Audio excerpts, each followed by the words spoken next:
The small, old car darted swiftly through the streets and intersections of the capital, splashing autumn puddles along the way. At the wheel was a young, charming 25-year-old woman in the pizzeria's maestro jacket and cap. Carol worked as a courier, spending her shifts delivering orders received from the dispatcher. Since childhood, she had adored cars, so the job itself was a passion, finding relaxation in the steering wheel and the road. However, her boss, James, was simply unbearable. This overweight, grumpy old man immediately took a dislike to her, giving her the most rundown and old car that broke down every day. There was a skilled mechanic in the pizzeria's garage, but Carol had to fix the car herself. That's how the boss decided it should be. It was a blatant violation on his part. Everyone knew about it, but no one dared to complain. Carol feared losing her job altogether, so she endured all the hardships, gritting her teeth. Carol didn't give up. She spent every weekend under the hood of her old car. The mechanic helped a bit with that. Eventually, together they brought the vehicle into divine condition. Now, as she drove away from another customer's house, the car began to jerk and sputter, finally stalling at the next traffic light. Carol cursed under her breath, popped the hood open, and after half an hour of tinkering, skillfully changed the spark plugs. The car roared back to life. Wiping her hands with a damp napkin, she poured herself coffee from a thermos, leaned back in her seat, and closed her eyes, remembering her little son. How is my little one doing? He misses me so much, waiting for me to come home, hug him, and kiss him. It's unbearable to be away from your own child. No matter what you do, your heart isn't in it. Memories of her childhood and teenage years flashed before her eyes like the pages of a well-read book. Her first wild passions, love. Carol had a happy and carefree childhood, growing up in a small village 100 kilometers from the capital. Her father worked as a carpenter in a small workshop, her mother as a cook in a kindergarten. A typical family, just like everyone else's. Despite tight finances, her parents never lost optimism and managed to get by together. There were no scandals or arguments in the family. Her parents respected each other. Her father had probably wanted a son very much, so when Carol was born, he was a bit disappointed at first. But then he decided that nothing prevented him from introducing his daughter to his craft. He taught Carol to drive their old car from a young age, and they tinkered under the hood together, enthusiastically going over the car's parts. Her mother jokingly scolded and grumbled while washing the dirty child in the evening. "Thomas, what are you doing? The girl is growing up. It's not a girl's job to mess with the engine. Let her learn to sew and cook soups instead." But her father just joked, winking at his dirty daughter. "You don't understand anything. I can see she likes it." Her eyes light up. "Let her tinker. It'll come in handy in life. Making cabbage soup is not a tricky job, but overhauling a carburetor, now that's something else. It takes brains and savvy." So by 18, Carol could dismantle the entire car with her eyes closed. She got her driver's license and raced her friend's car, competing to see who was the better driver. Outwardly, she was very attractive but tight, with a graceful figure and a perky nose. Since she shared boyish interests, the boys considered her a friend and one of the guys. They didn't tease her, they respected her, and sometimes even asked her advice on repairs. It was harder with girlfriends. Carol found it excruciatingly boring to listen to endless conversations about eyelashes, face masks, and new fashionable clothes. But she could easily list all the car brands and their parts with her eyes closed. She loved ripped jeans, tracksuits, and always tied her hair up in a bun on top of her head. One day, a new guy appeared in their group. His name was Clark. He came to stay with relatives for the summer. When their eyes met, Carol was immediately captivated. She fell in love instantly. It was some inexplicable chemistry, a lightning bolt, or an extraordinary miracle. Clark seemed like a stunningly handsome guy to her. "Oh, come on, stop it. Does this sweet princess even know how to drive, let alone fix a car? That's hard to believe." "Well, I can swear she won't beat me. I participated in races last year," so Carol unexpectedly challenged him. "Let's bet on it tonight at the runway. We'll have a race. Whoever arrives first and faster wins. The loser fulfills any wish of the winner. Deal." "Oh." The guy stared at her with surprised interest. "You're so brave, all right. Since you're so eager to lose, get ready to grant my wish like a golden fish." In the evening, all their friends gathered on an abandoned runway near the village. They set up markers at the start and finish lines, checked the condition of the cars they would be racing in. The young people were excited, anticipating something new. Races weren't a regular occurrence in these parts, even if they were improvised. Two girls stood with flags, preparing to give the starting signal, while the guys with a stopwatch were ready to time the race. Carol took a deep breath, focused, and as the flag waved, she took off from the starting line simultaneously with Clark. The road was dusty and bumpy, and Carol pushed the gas pedal hard, maneuvering between potholes and bumps. But try as she might, Clark managed to edge her out by just a fraction of a second. The crowd of young people applauded, congratulating Clark. "Clark," many shouted. "What about the wish, Clark? What did you wish for?" Clark looked deeply into Carol's eyes and said, Are you ready to fulfill my most cherished wish right now?" Carol nodded decisively. "Well, a deal's a deal. It can't be broken. So what did you wish for?" Suddenly, Clark turned Carol towards him, gathered her in his arms, and kissed her. The whole world turned upside down, and stars danced before her eyes. Everyone immediately whistled and applauded. Clark smiled and loudly declared, "I want this brave princess whom I just kissed to become my bride." Carol blushed deeply, overwhelmed by the moment. It was nice that Clark, in front of everyone, essentially claimed her as his own. Admittedly, their feelings were mutual. The couple started dating, both were passionate and jealous. Sometimes Carol felt Clark was paying too much attention to another girl. Carol's parents were unhappy with her choice. Her mother tried to reason with her, "Dear, I understand you're in love, but think for yourself. Clark is a visitor. He's just here as a guest. He'll leave in the fall. And then what? You'll be alone with a broken heart." Carol burst into tears. "Mom, I'm in love. I can't help myself. And I think I might be pregnant. I'm nauseous all the time and sleepy. I'm scared. I'm afraid if I tell Clark he'll leave me, and Dad will be really mad now, won't he?" Her mother comforted her daughter, and her father, catching a bit of the conversation, decided not to yell and cause a scene, but to be clever. He found Clark, who happened to be helping relatives, pulled him aside, and quietly said, "Hey, Zeke, Carol's pregnant. She's crying, sitting there scared to tell you. I've had enough of it. Congratulations."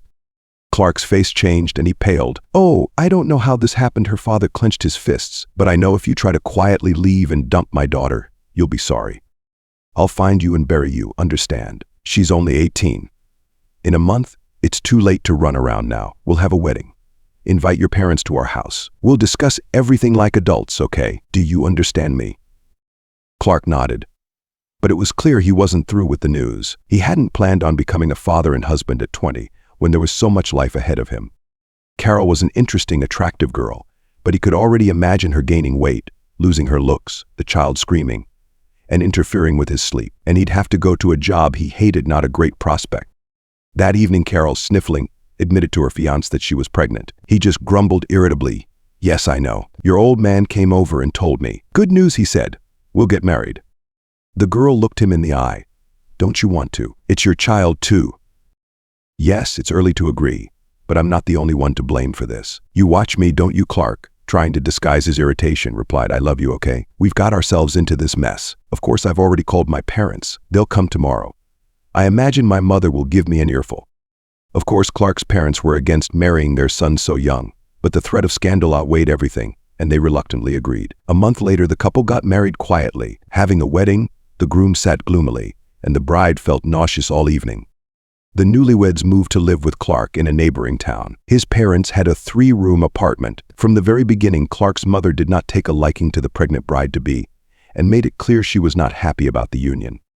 Carol tried her best initially to please everyone, spending days at the stove, cleaning despite severe morning sickness. She hoped to improve family life in this way, but received no praise or goodwill in return. After giving birth, Clark became even more audacious, refusing to even hold Steve, let alone take him out, claiming it wasn't a man's job. At night, the baby cried incessantly, suffering from stomach pains and later teething.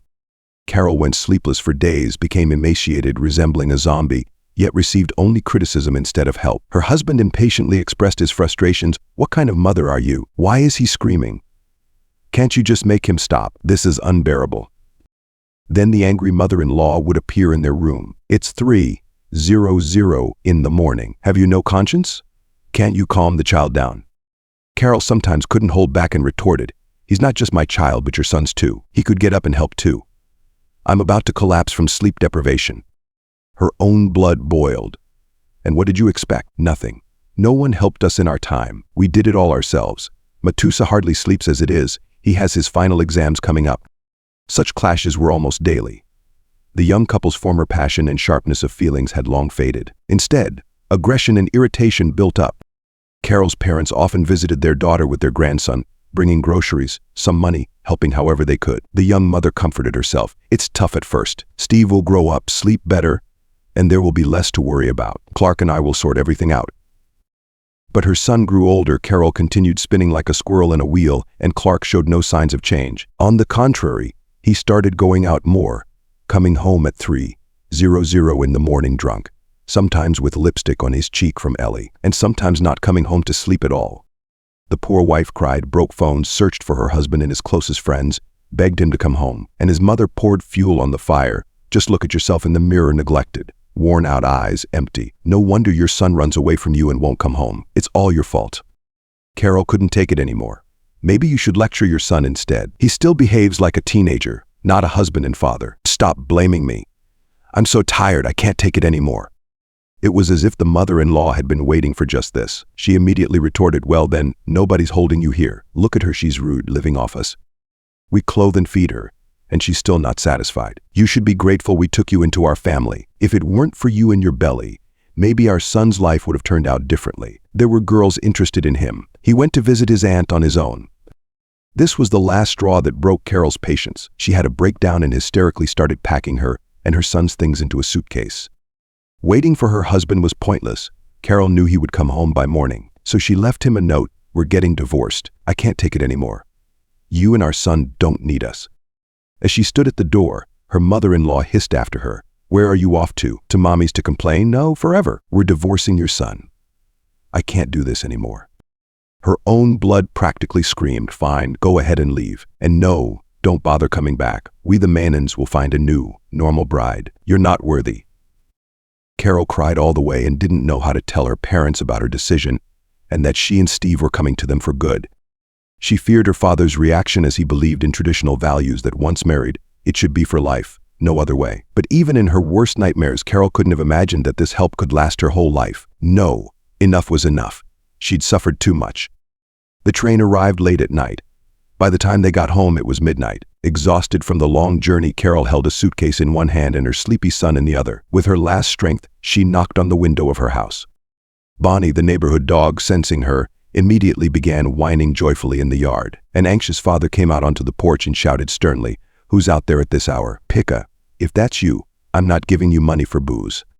You hear, Carol cried out in alarm. "No, it's me, Dad. Open up." The bewildered man rushed out immediately. Standing on the threshold was his daughter. Oh God, how much weight she's lost in this year. She looks like a teenager. Only her eyes are left, filled with tears. Sleepy Steve whimpered and fussed, really needing to sleep. The man looked at the hefty and heavy suitcase and understood everything without words. His daughter hadn't just come to visit, but seeing her condition, he didn't scold her. He just hugged her tightly, like he used to in her childhood, and said, "Why are you standing there? Let's go home. Give me my granddaughter. How I've missed you." Carol sighed and quietly replied, "Mom, Dad, it feels so good to be home." The first thing they did was put Steve to sleep. He dozed off, and Carol sat with her mom in the kitchen for a long time, talking and lamenting the ruins of her family life. Her mother didn't scold or shout, only comforted her. "Don't worry, dear. We'll manage even without that scoundrel. We're not the first and won't be the last. These things happen in life. The neighbors might gossip for a while and then stop. What now? Maybe everything will sort itself out. Men have their moments. He'll settle down, grow up, and maybe come back, and you'll cool down too." Carol just cried. "I doubt it, Mom. He didn't even get up once for Steve at night. It's like Steve is a stranger to him, and I can't stand another day with my mother-in-law. She didn't even hug Steve goodbye, not a single kind word." That night at home, on her beloved bedding, Carol slept as soundly as she never had before. She only woke when the sun was already blazing through the window, warming her with its rays. The woman jumped up and dashed to her son's crib, but he wasn't there. Panicked, Carol ran outside in her nightgown. Mom was tending the garden, and Dad and Steve were feeding the rabbits. The little one was feeding them hay and laughing, watching them munch happily. The young mother breathed a sigh of relief, and for the first time, stretched sweetly and smiled at the sun. She couldn't remember the last time she had slept so much. From that day on, Carol lived at home with her son. She tried not to be a burden.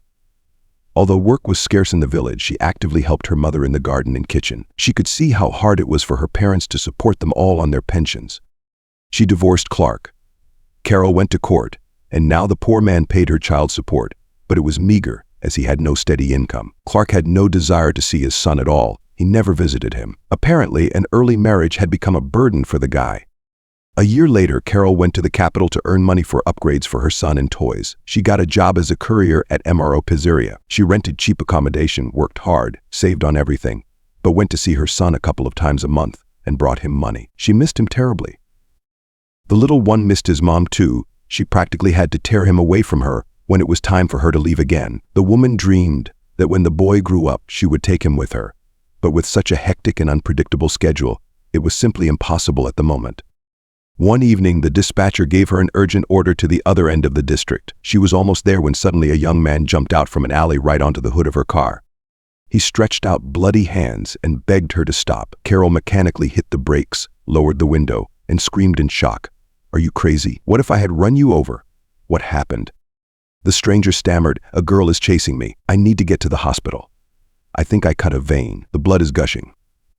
Carol felt unbearably sorry for the poor guy. She saw he was poorly dressed in old jeans and nondescript sneakers, a dirty hoodie with a hood. Carol knew she'd get a penalty for delivering the order late, but she decided to help him anyway. "Get in. Let's go." Skipping a couple of blocks, our heroine pulled into a parking lot and fetched a band from her first aid kit, wrapping it around the stranger's hand. She asked, "So what's your name?" The guy, barely audible, replied, "Rick. Just got out of prison recently. Nowhere to go. And today some thugs attacked and sliced up my hands. Just pure bad luck." The woman almost dropped the bandage in shock. She had a former convict in her car. It suddenly felt uncomfortably warm. She pressed further. "What were you in for? I hope it wasn't murder." Rick hesitated, realizing Carol was simply afraid of him, and hurried to reassure her. "No, nothing like that, but it's a long story. And even if I said I'm innocent, you wouldn't believe me. Right? All I can say is prison is a terrifying place. Hell, I don't know how I managed to keep my humanity. It breaks even the strongest people." Carol nodded silently and drove the injured man to the hospital. "All right, take care. Get well soon," she said. Rick almost teared up, passionately responding, "Thank you, kind fairy. I'll find you and repay you. You can count on it." Returning to the pizzeria after the drop-off, Carol expected a scolding, but not such a scandal. James was waiting and immediately unleashed like a madman. "Where were you all this time, lazy bones? Why aren't you working?" Carol was stunned by the insults. Trying to explain herself, the owner erupted in anger. "You shameless woman. Chauffeuring homeless people in my car. Now it stinks inside. Get out of here. You're fired. I'll find 1,000 like you, cheeky brat." Carol felt so hurt, being thrown out for no good reason. She shouted in anger, "Fine, I'm leaving," she cried as she retrieved her personal items from the garage. Mechanics and other drivers comforted her as best they could. "What a jerk. Threw you out for nothing," they consoled. "You did the right thing, Carol. Don't worry, maybe you'll find a better job. Goodbye, take care. We'll miss you." They hugged goodbye, and Carol trudged back to her rented room. She felt awful, having put her heart and soul into her work. She tried her best, and yet she was discarded like an old shoe. She had no idea what to do next or how to go on. Depression set in over Carol. For the next 2 weeks, she was desperate, calling numerous job listings daily, all leading to dead ends. Suddenly, a persistent knock on her door startled her. She staggered to open it, thinking, "This is it. The landlady's come to evict me. I'm already late on rent." To her surprise, a respectable, well-dressed young man stood there with the most beautiful bouquet of her favorite gladioli. He smiled warmly and greeted her. "Hi, it's me, Rick. Recognize me? I've come to thank you. You saved my life, otherwise I would have bled out back then." Astounded, Carol couldn't believe her eyes. The contrast between the homeless man she had driven and this refined gentleman was staggering. She invited him in, poured a cup of hot tea, and began to ask, "Wow, Rick, you look amazing. How is this possible? Did you win millions in the lottery?" Rick chuckled and began his story. "Let me explain from the beginning. I'm actually the son of a wealthy businessman, Mr. Brown. He owned a chain of hotels, not just in our city. My mom passed away early on. I was just 13. She had a serious illness, and all the money in the world couldn't help her. Despite being treated by the best doctors, I mourned deeply for her. I still miss my mom terribly. She was the closest and dearest person to me. A year later, my father brought Amanda into our home as his new wife. From that day on, my peaceful life was over. She didn't even try to hide her dislike for me. We often clashed. She had her own son, Austin, who of course moved in with us. Can you guess whom she loved more? In front of Dad, she pretended to care and showed love. But when he wasn't around, it was all for Austin. My stepbrother was quite a troublemaker. He didn't want to study, skipped classes, and spent Dad's money at clubs. I finished school, got into university, and studied business and law. Despite the conflicts and clashes with my stepmother, those years at university felt like the happiest. At that time, I had plenty of friends. Studying came remarkably easy and was interesting. Just a couple of months before graduation, my father suddenly and mysteriously died. He was in a car accident returning from a meeting with partners in a neighboring city. Out of nowhere, a dump truck collided with him on a completely deserted road. How it got there remains a mystery. My dad died on the spot, never regaining consciousness. They never found the truck driver, despite all the searches. This tragedy utterly shattered me. I barely remember the funeral. I was pumped full of sedatives and fell into depression. Dad left no will, so all his property went to me and Amanda, his legal wife. I immediately realized that this vile snake was to blame for all these misfortunes, especially when the police found drugs in my jacket pocket one day. Apparently, Austin had done it at his mother's bidding. I swear I had never even tried a cigarette in my life. It was useless to argue. Amanda had bought off everyone she could. There was no one to defend me. The court-appointed lawyer was useless, and I ended up sentenced to a full 8 years. At first, I thought I would lose my mind or die in prison. For me, a homebody who grew up in luxury, those foul-smelling, damp, moldy cells and the atrocious food they called meals seemed unreal and simply nightmarish. They even tried to strangle me one night, but my excellent self-defense training saved me. The apathy passed, and then I got angry and decided to survive despite everyone. I started working out. I had been serious about boxing before prison, worked like a slave, and did the work of 10 men for the team. This earned me an early release after 4 years instead of 8. When I got out, I couldn't breathe properly. I thought the torment was over, but it wasn't. The most interesting part was still ahead. I tried to reconnect with former friends and acquaintances and tried to start over from scratch. You know, when you're no longer a businessman's son but a convict, friends suddenly forget your existence. I realized I had no friends left. It was so painful when those who had lived off your hand turned away, not even hiding their disgust and indifference. Meanwhile, over this time, Amanda had managed to squander all of Dad's estate together with Austin. She found out from acquaintances that I had been released early and decided to get rid of me. She hired thugs, and that's when I encountered them in that alley. But prison had taught me a lot, including how to stand up for myself. They didn't succeed. I fought back, broke free, and escaped. And then you found me on the road. But that wasn't the end of it. That evening, due to the busyness of all the duty surgeons, the hospital's chief physician, Dr. Andrew Smith, was called in to examine the homeless man for a medical certificate. He didn't hesitate to check his criminal record.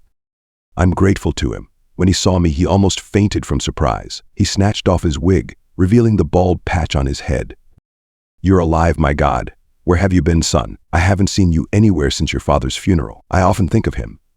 He was a golden man, did so much for the department, bought expensive equipment. We were friends for many years. My God, what happened to you? Why do you look like this? Tell me everything immediately." While he stitched me up and treated my wounds, I briefly told him about the stepmother's schemes, the setup with the drugs, and the prison. He was, of course, shocked. He promised to help with everything and kept his word. Not only did he shelter me temporarily, but he also used his connections to help me out of the whole situation. I filed a police report about the attack. Those thugs were arrested, and they immediately implicated their stepmother as the mastermind. The police acted in time. The villains were already at the door with their suitcases. Realizing her attempt on my life had failed, the stepmother decided to leave town and lay low abroad. They caught her. Austin too.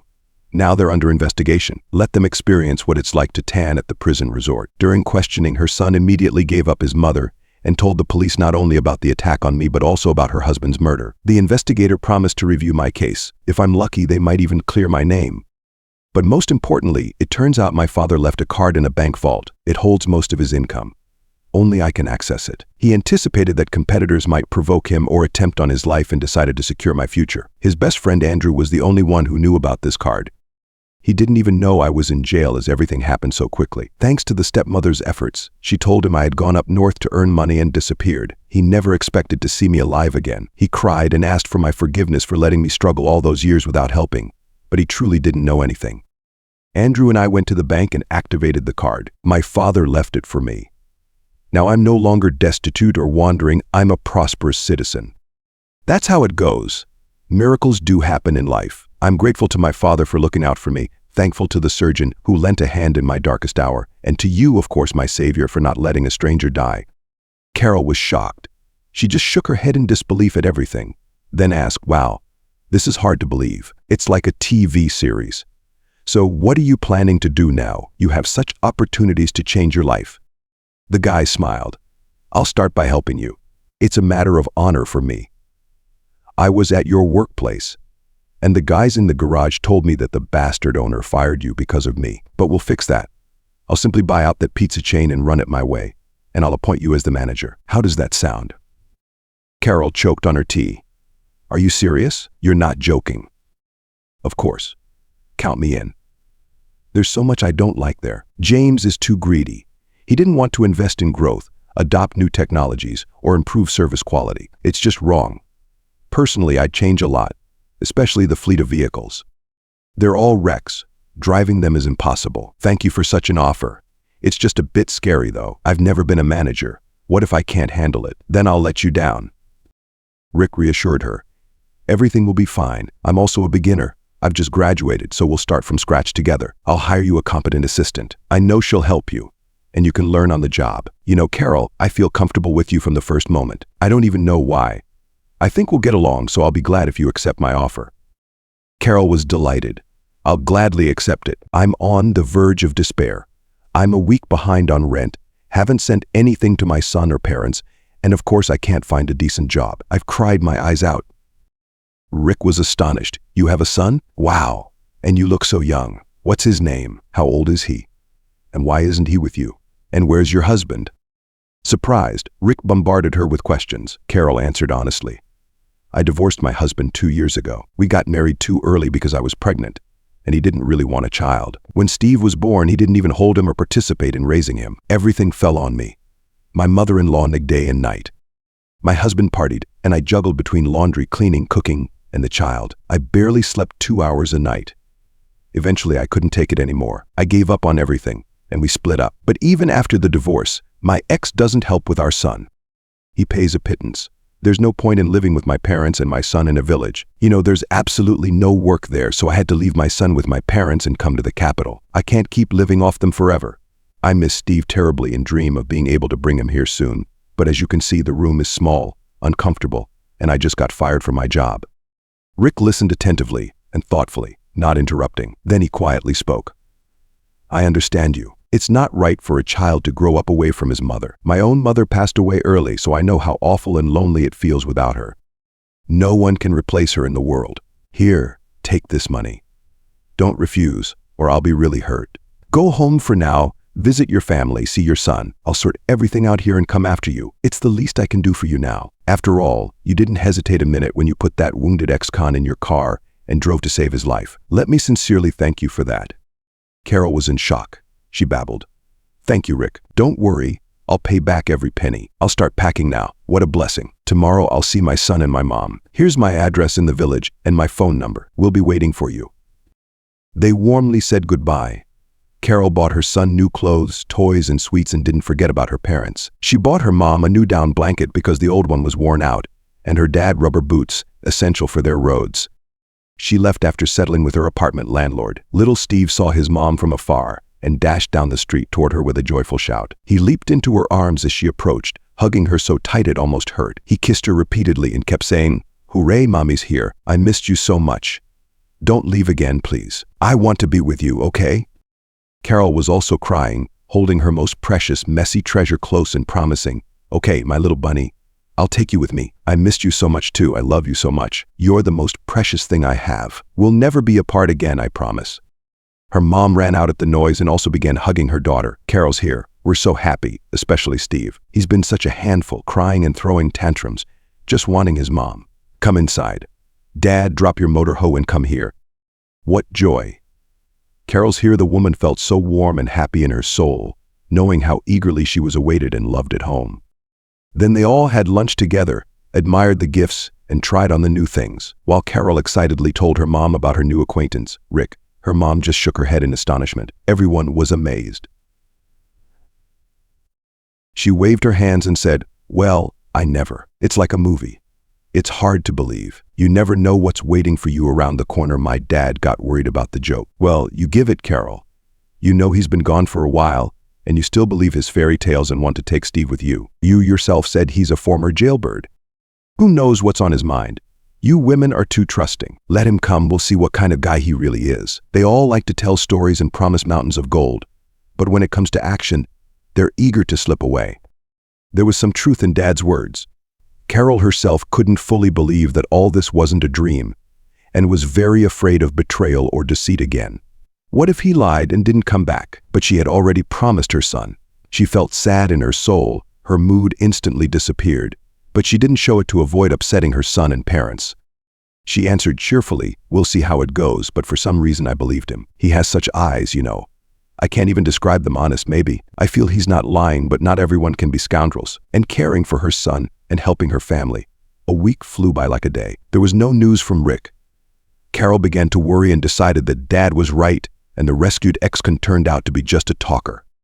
Another week passed, then another. Steve was certainly happy that his mom was nearby and rejoiced that she would stay at home for a long time. But the woman was already exhausted and didn't know what to do next. How to live. What to do. Again, say goodbye to her son and leave her. Her parents understood their daughter's state of mind and didn't intrude into her soul. On the contrary, they tried to distract her from sad thoughts with various tasks and cares. But the young mother realized that she couldn't go on like this for long. The money Rick gave her had long run out, but she needed to live on something. Apparently, she would have to start all over again by herself. The thought of it made her nauseous and unbearable. Suddenly, a huge Jeep drove up to the yard. Rick got out of the Jeep with flowers and huge bags. Joyful Carol ran to open the door. Her heart raced wildly inside. Everything sang and rejoiced that he hadn't let her down, hadn't abandoned her, and had come like this. Rick looked at her with admiration, greeted her, and began to explain himself. Carol, hi. Sorry I took so long, but I've sorted everything out. Your former landlord was very stubborn and didn't want to sell the business, but in the end, greed prevailed. I bought a flat for myself, a 2-bedroom, one in the center, and one for you and your son nearby. You don't mind, right? It's a quiet residential area with a kindergarten, school, and playground nearby. I think I've thought of everything. You'll like it. Enough of squeezing into those roach motels. Let's move, shall we? You can introduce me to your son and family. Carol could only blink and catch her breath. How did you buy us an apartment? It's so much money. I mean, I'll pay you back slowly like a mortgage. We're just friends, after all. Rick laughed, kissed her on the cheek, and replied, Come on, it's all good. We'll figure out the money stuff later. Who owes what to whom? Carol introduced Rick to her parents and to Steve. The little one was thrilled to have a guest, joyfully played with the toy gun he received, chatted nonstop, and showed Rick his drawings and clay crafts. Then everyone sat down for dinner. Carol and her mom laid out a generous spread, and Rick ate heartily, praising the meal. Carol blushed. Rick's compliments and warm words were very pleasant to her. As the dinner was nearing its end, Carol's father poured another shot of sweet thorn vodka and immediately said, Well, how about one more? Come on, Rick, let's go smoke. There's something I need to talk to you about. Away from the ladies, he winked conspiratorially at the young man. Carol tensed. She knew exactly how her father's discussions with Clark had ended. Dad, maybe it's not necessary. Rick and I are just. But Rick reassured her. It's okay. We'll talk man to man about our stuff. We'll be back soon. We all have our secrets, right? The men went out onto the street and lit up strong tobacco. Carol's father began, Rick, tell me honestly, man to man, what do you want from Carol? I'll never believe it's just friendship. That doesn't happen. I've lived my life and I understand how things work. Do you like her? Rick answered honestly, I won't lie. I'm not used to it. Yes, I really like your daughter. I've never met such sincere and kind people before, but I was in prison even though I wasn't guilty of anything. Will she want to be with a former convict? I don't know, but I really would like to live together, raise Steve, protect them, and keep them safe. The older man said, My daughter got terribly burned once and suffered for a long time. It broke my heart to see her like that. So I'm asking you, Rick, please don't hurt her again, and especially not my grandson. They're the most precious things to us, my wife and me. I just won't be able to handle it if anything bad happens to Carol. Promise me.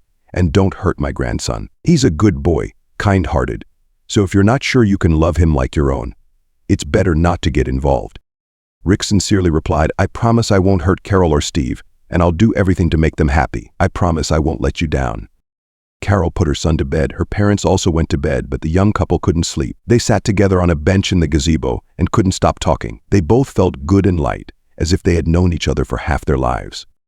When it was almost dawn, Carol whispered, Okay, it's time to lie down. I need to rest before the road.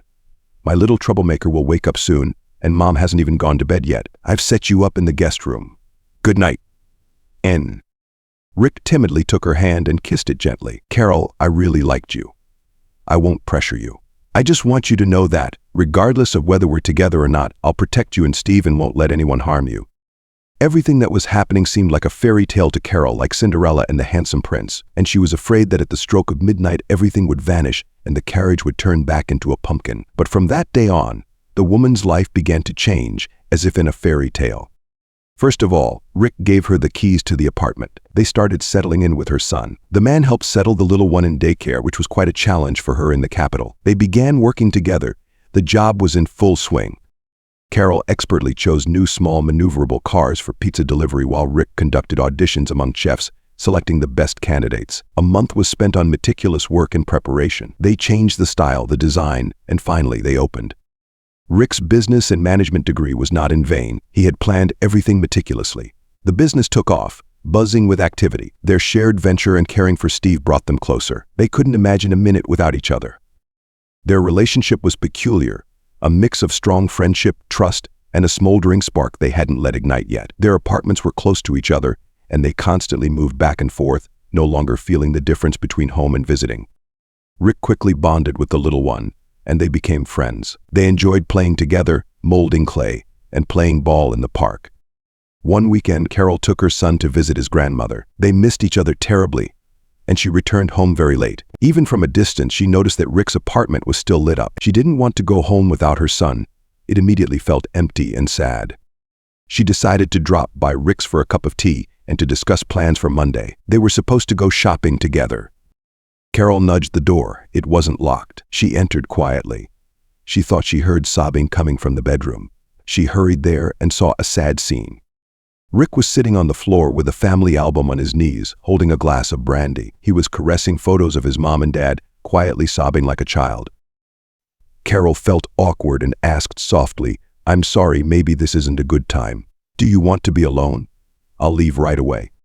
Rick snapped out of it, wiped away a tear, and waved her in. "No, it's okay. Sit down. I could use the company. Want some? Today would have been my mom's birthday. Let's remember her. May she rest in peace. I always feel especially sad and lonely on this day. It's been so many years, but I still miss her terribly. Look at her. What a beauty. There's something about her that reminds me of you. I remember just like it was yesterday how she used to tuck me in, tell me stories about the polar bear, and stroke my hair and cheeks. The warmth of her hand still lingers in my heart." They sat for a long time. Rick talked about his childhood funny and poignant moments. They laughed and cried together. Then he suddenly turned to her and said directly, "Carol, be honest with me. You don't really like me, do you? I feel like you don't pay any attention to me at all, and I'm just a friend to you, nothing more. I'm in love. Can't you feel it? And Steve is no longer a stranger to me. When he sits on my lap, it feels so good inside." Carol didn't say anything. She simply kissed him. It was more sincere than any words. That's how they became a strong, loving family. They decided to knock down the partition and combine their apartments, making one larger space. The couple quietly got married. Neither wanted unnecessary pomp and attention. Carol, more than anyone, now knew that a wedding doesn't solve anything. True happiness should be quiet. Their parents couldn't have been happier with their son-in-law. Finally, their daughter and grandson were under safe protection. They saw the happiness shining in their daughter's eyes. Steve gradually started calling Rick Dad once. The newlyweds visited the village to see their parents and went to the lake for a swim with the whole family. Rick laid out a blanket and inflated an air mattress for Steve, and they frolicked and played in the water like little kids. Then Rick started teaching the little one to swim. He supported him from low in the water and encouraged him, "Come on, son, let's do it together. Kick your legs like a frog. Paddle with your hands." Soon the little one was doing quite well. He cheered joyfully, "Dad, look. I did it. I'm swimming all by myself. Am I good?" Carol smiled, soaking up the summer sun, and called her men over. "Okay, that's enough. Come warm up with me. I've made sandwiches already. Little one, did you tire that out? We need a break to sunbathe a bit. I don't want you catching a cold before daycare on Monday." Not far away, in the shade under a willow tree, a group of men were drinking alcohol. They were local troublemakers. One of them, watching the happy family enjoying their time together, suddenly crushed his plastic cup with a crunch and threw it into the water, his face twisted with rage. It was Clark.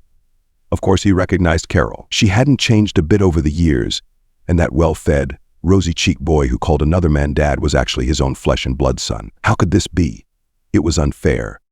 The first impulse was to confront him and cause a scene. He desperately wanted to punch Carol's companion to prove to her that he, Clark, should be the one there with them. His fists itched for it. But then the ex-husband realized what he would actually say to his son. "Hey, I'm your real dad who never bothered with you, who was out partying. Not even holding you once. Maybe he doesn't even remember me. He'll get scared, and that's it." Only now did it dawn on the man how foolishly and thoughtlessly he had squandered his family, treated them for friends and flings. And what did he have to show for it? Drifting through life like a stray, no career, no beloved woman, no children.